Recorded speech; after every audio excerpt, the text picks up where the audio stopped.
Écoutez, je vous dis la vérité absolue. Si vous commencez à prier régulièrement au sujet des choses qui sont des tentations pour vous, quand cette tentation arrivera, vous aurez sûrement la force de ne pas y tomber.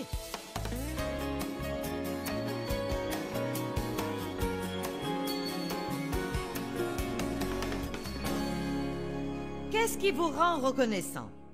Est-ce que vous remerciez Dieu quotidiennement pour de petites choses? Je pensais l'autre jour ce que ça doit être pour les gens qui ne peuvent pas marcher et doivent utiliser une chaise roulante, juste de devoir se lever au milieu de la nuit pour aller aux toilettes. Je dis, merci Dieu, mes jambes fonctionnent toujours.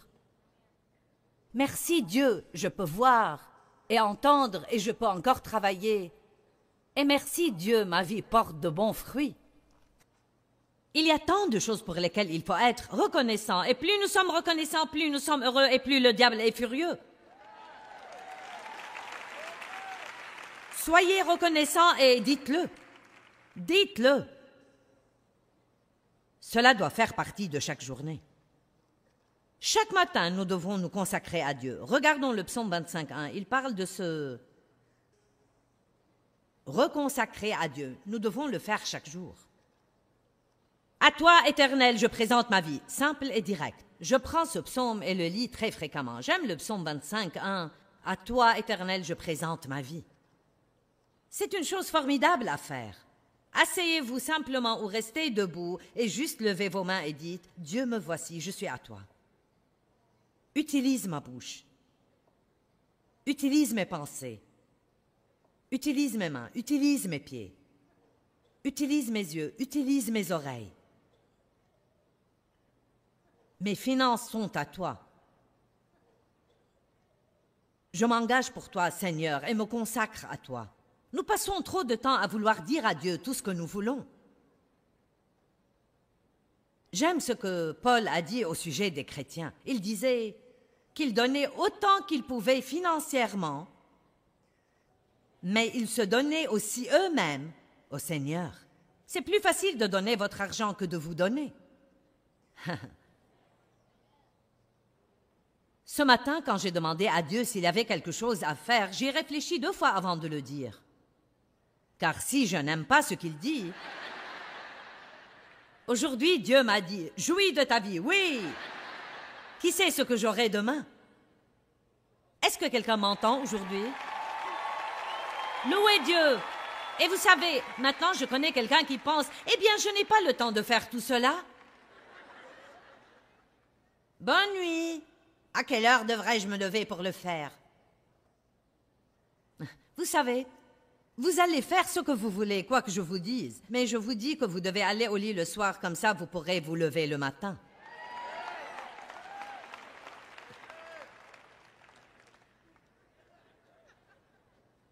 Joyce, tu mets ton nez dans nos affaires. À quelle heure je dois me coucher et me lever, c'est mon problème. Allez les gars, la Bible en est pleine. Jacob se levait tôt et cherchait le Seigneur. Abraham se levait tôt et cherchait le Seigneur. David se levait tôt et cherchait le Seigneur. Le Seigneur Jésus avait pour habitude de se lever tôt et il partait tout seul pour prier. Tout ce que je peux vous dire, c'est que si vous ne passez pas de temps avec Dieu, vous allez avoir un jour tragique après l'autre, après l'autre, après l'autre, après l'autre, après l'autre. C'est étonnant ce qui arrive quand vous donnez à Dieu ce premier petit moment. Je veux dire, vous n'avez pas besoin de prendre 2 heures pour ça. Vous pouvez faire ce dont je parle en 10 minutes si vous voulez. Et je crois que vous allez trouver votre temps avec Dieu si productif que vous allez vous débrouiller pour en avoir davantage. Vous pouvez aussi, au lieu de vous asseoir à midi à table et parler des potins avec tous vos collègues, prendre votre temps du déjeuner pour aller quelque part passer 7 heures avec Dieu.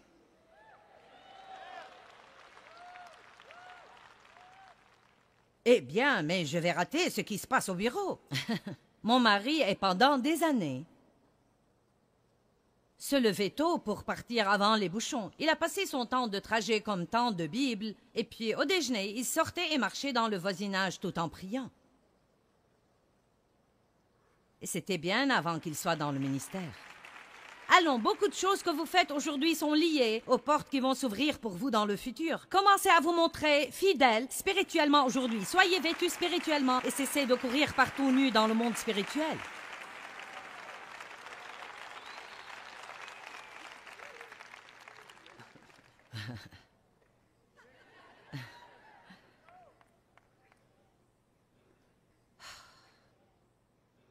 Luc 22.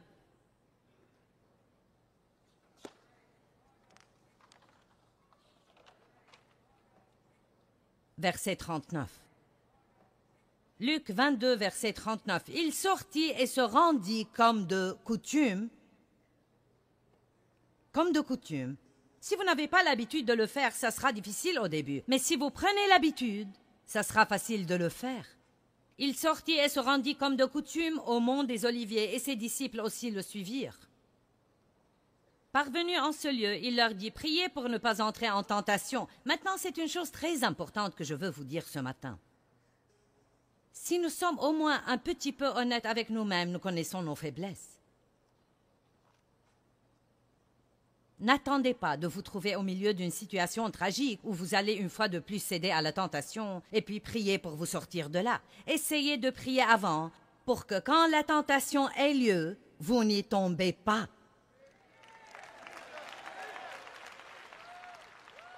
Amen.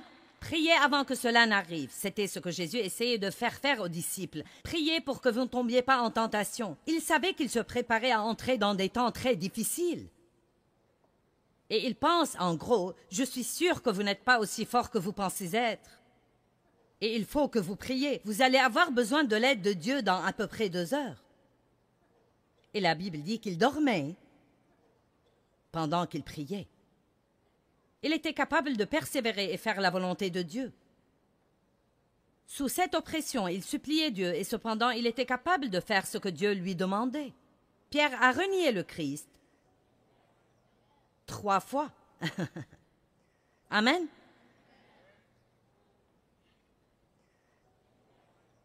Si la nourriture est une tentation pour vous, n'attendez pas d'avoir déjà mangé 3 plats pour prier.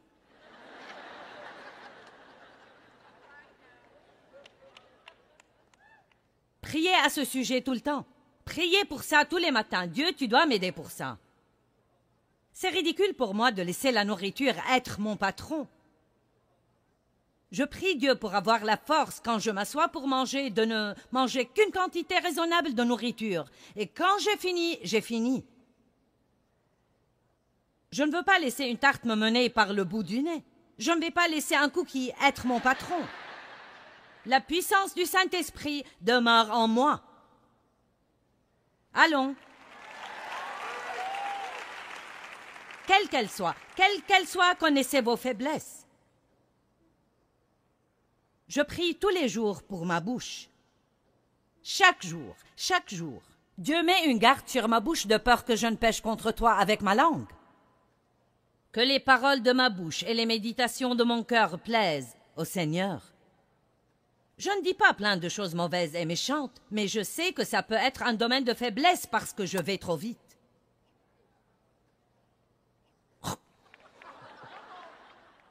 Tu quoi? Je peux appuyer sur la gâchette très vite. Quelqu'un sait de quoi je parle? Je n'ai pas seulement beaucoup à dire quand je suis sur l'estrade. Beaucoup de ce qui reste, le Seigneur me dit « Chut ». Donc, je prie pour ces choses chaque jour. Chaque jour. Priez pour ne pas entrer en tentation. Combien d'entre vous savent quelle est leur faiblesse? Si vous savez que vous allez être tenté de vous frustrer si vous n'obtenez pas ce que vous voulez, priez avant que cela n'arrive. Si dépenser l'argent que vous n'avez pas est votre faiblesse, alors priez pour ça chaque jour que Dieu fait. Je vous dis la vérité absolue. Si vous commencez à prier régulièrement au sujet des choses qui sont des tentations pour vous, quand cette tentation arrivera, vous aurez sûrement la force de ne pas y tomber. Personne ne peut tenir la tentation à distance. Pourquoi Jésus s'est-il levé tôt ce jour-là? C'était son habitude de se lever tôt. Mais il est sorti et a prié qu'il ne tombe pas dans la tentation. Il savait que la tentation allait arriver. Il a dit, Dieu, si tu peux, Père, si tu pouvais enlever cette coupe de devant moi. Je ne veux pas passer à travers cela. La Bible dit qu'il vivait une agonie si intense qu'il transpirait des gouttes de sang. Cependant, il a dit que ta volonté soit faite et non la mienne. Si je dois boire cette coupe, je vais la boire. Mais il a prié et a prié et a prié et ensuite les anges sont venus et l'ont fortifié. Ouh, alléluia. Jean 8. Je vais vous montrer quelque chose d'autre intéressant. Avez-vous jamais dit quelque chose et ensuite vous l'avez regretté?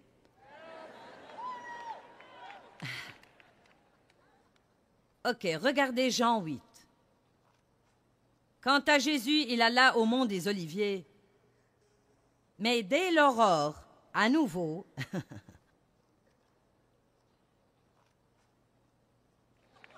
je suis en train de bousculer la vie de certains. En ce moment, je les bouscule, à grands coups. Alors il dit, dès l'aurore, à nouveau, il fut dans le temple, et tout le peuple venait à lui, et s'étant assis, il les enseignait.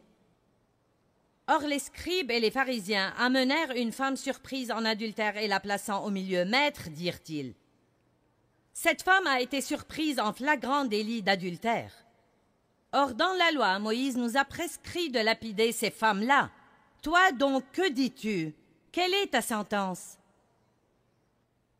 Il disait cela pour le mettre à l'épreuve afin d'avoir matière à l'accuser. Bon, qu'est-ce qui se passait à ce moment? Dans la loi, elle devait être lapidée, mais Jésus enseignait la miséricorde, l'amour et le pardon. Ok, Jésus, comment tu vas te sortir de ça? Si tu dis « sois miséricordieux et pardonne-lui », tu enfreins la loi qui dit de la lapider. Mais si tu dis de la lapider, alors tu dis le contraire exact de ce que tu enseignes, qui est d'être miséricordieux et gentil. Maintenant, que vas-tu nous dire de faire, Jésus l'intelligent? Regardez ceci, regardez ce qui arrive. C'est la sagesse à l'œuvre. Mais Jésus, se baissant, se mit à écrire avec son doigt sur le sol. Je crois qu'il attendait ce que le Père allait dire. Il ne décidait pas seulement une action, mais il attendait d'entendre ce que Dieu allait dire. Regardons le verset suivant. Comme il persistait à l'interroger, il se releva et dit à la foule, « Que celui d'entre vous qui est sans péché lui jette le premier une pierre. »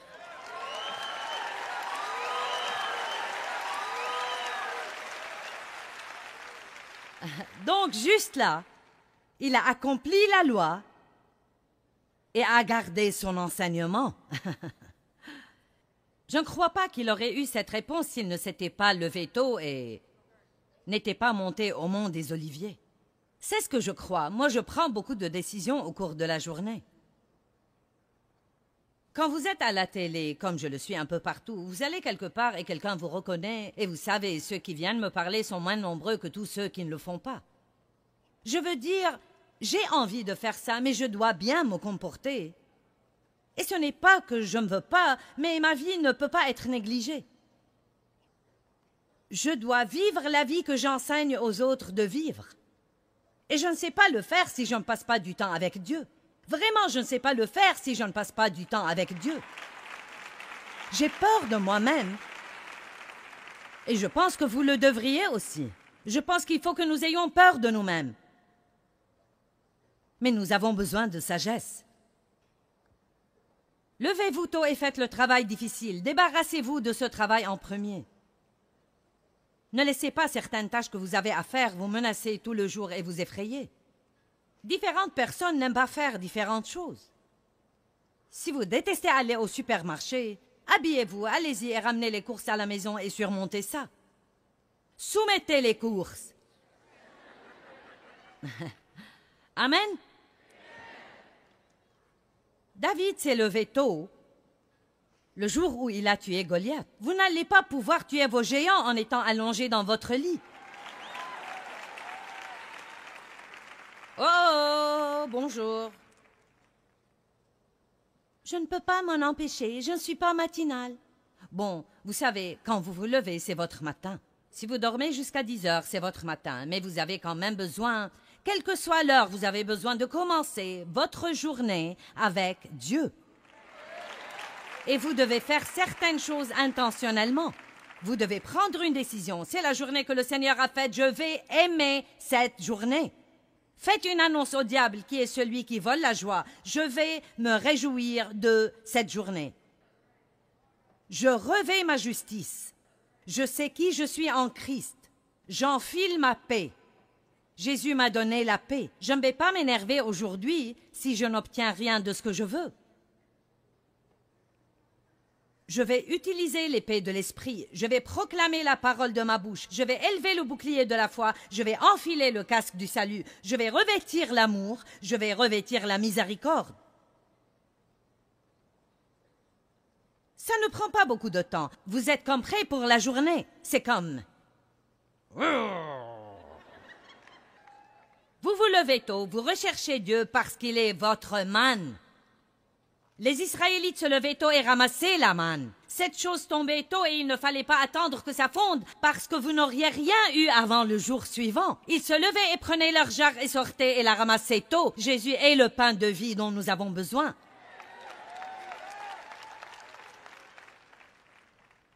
Je peux vous dire, et honnêtement devant Dieu, je crois que non seulement ici, mais probablement, certainement, plusieurs centaines de milliers, sinon 1 million de gens sont en train de regarder. Ce que je partage maintenant est la réponse à vos problèmes. Vous avez entendu assez pour savoir quoi faire. C'est juste que vous ne semblez pas avoir la force. Ceux qui s'attendent au Seigneur renouvelleront leur force. Ils s'élèveront avec des ailes comme des aigles. Ils courront sans être là. Ils marcheront et ne tomberont pas.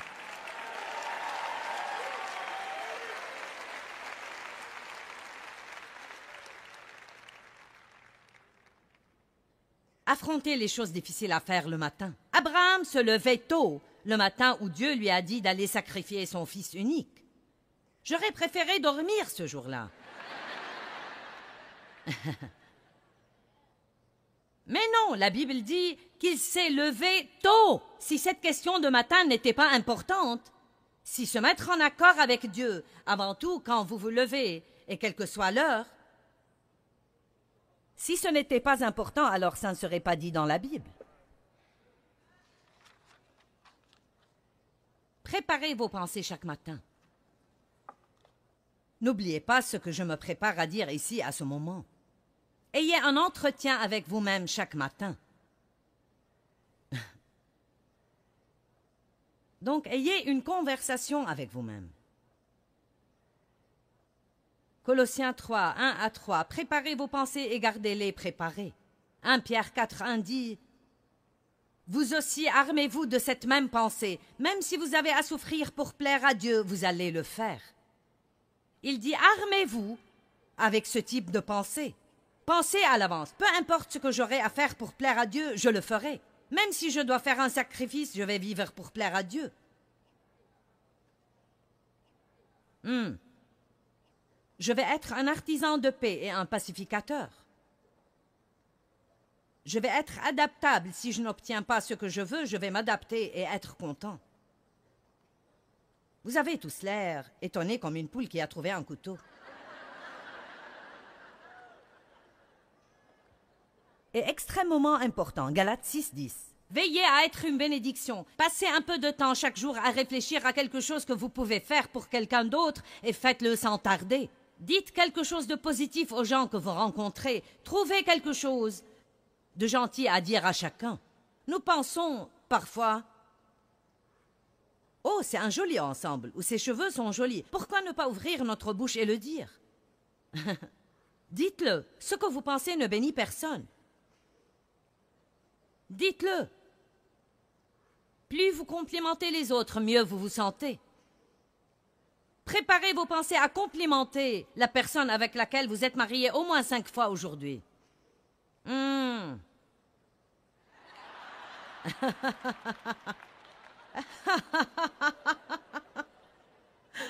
homme au 2e rang a grogné.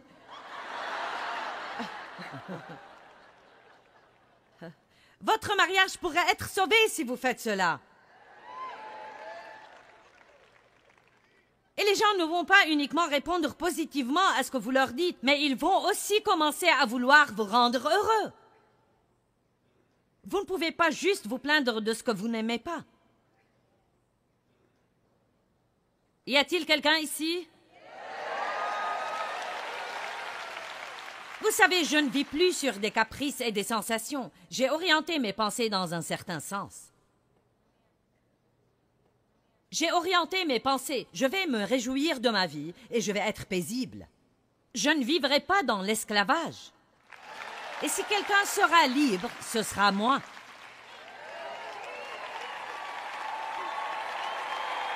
Allons, vous supportez tant de choses. Arrêtez de supporter ça et de supporter ça. Utilisez votre volonté pour coller à Dieu. Deux hommes vont-ils ensemble sans s'être concertés? Amos 3:3. Vous vous mettez en accord avec Dieu. Amen. Soyez une bénédiction. Êtes-vous capable de penser chaque jour à quelqu'un pour lequel vous pourriez être une bénédiction? Donnez quelque chose chaque jour.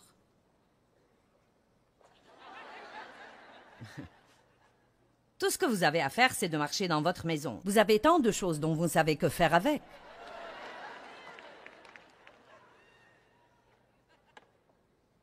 J'ai donné un bracelet ce matin. J'ai dit à la fille à l'arrière de la scène, elle est agent de sécurité, elle ne travaille pas pour nous, mais j'ai dit, tes cheveux sont vraiment beaux, non mais... Allez au-delà de vous-même. Et moi alors, et moi alors, et moi alors, et moi alors. Moi. Bon. Tous les matins, vous devez confesser la parole à voix haute. Jour après jour et jour après jour, vous devez prophétiser votre futur. Qu'entends-tu par cela? Vous arrêtez de parler de tout comme il est et vous commencez à appeler les choses qui ne sont pas comme si elles étaient.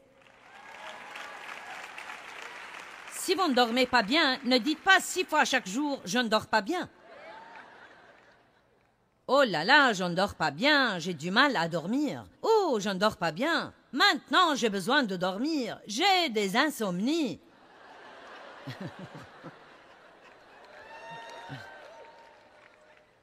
Vous avez juste eu une mauvaise nuit et vous fermez votre bouche. Et puis, chaque fois que l'opportunité se présente, vous parlez à Dieu et vous dites à voix haute de manière à ce que le diable entende « Le sommeil du juste est doux ». Je crois que je dors bien chaque nuit. Ouh, j'ai eu une bonne nuit. Oh, j'ai sommeil maintenant. Oui. Vous savez ce que je pensais ce matin? Juste comme un exercice, si nous écoutions tous les trucs stupides que nous disons et que les autres disent,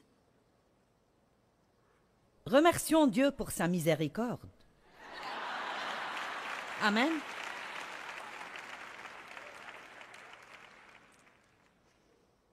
Commencez bien votre journée. Les anges qui accomplissent la parole de Dieu sont attentifs à sa parole. Quand vous dites la parole, les anges s'animent. Ouh. Quelqu'un nous a donné quelque chose à faire. Oui. Certains d'entre vous ont 20 anges qui vous sont assignés et ils s'ennuient tellement. Ils sont les anges qui s'ennuient le plus dans l'univers, parce qu'en réalité, vous ne dites jamais rien pourquoi ils puissent œuvrer.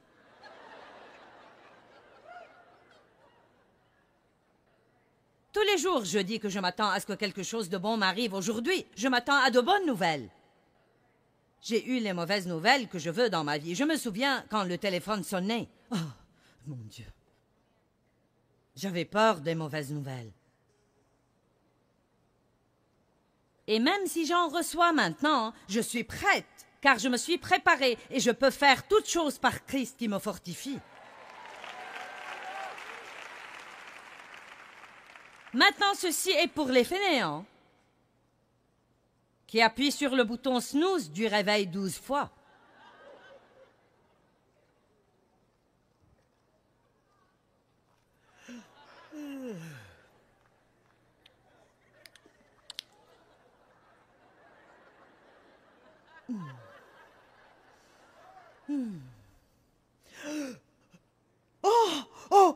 Dieu! Oh!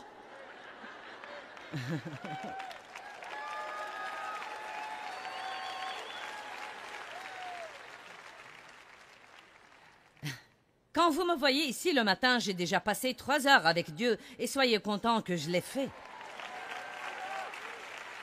Parce que tout ce que je vous dis qui vous aide, c'est de là que ça vient.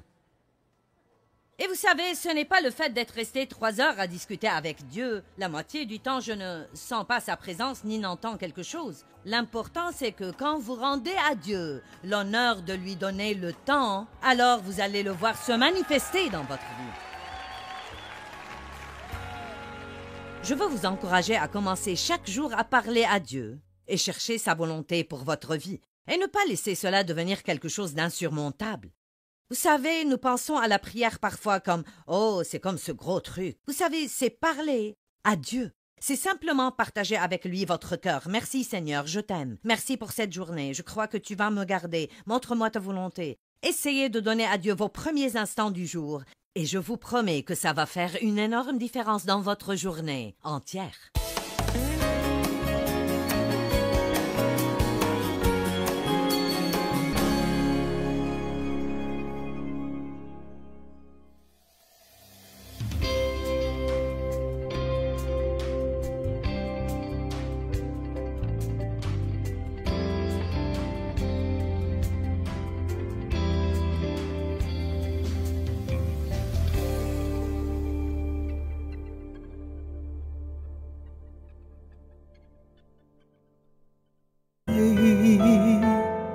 Có anh không người hỡi,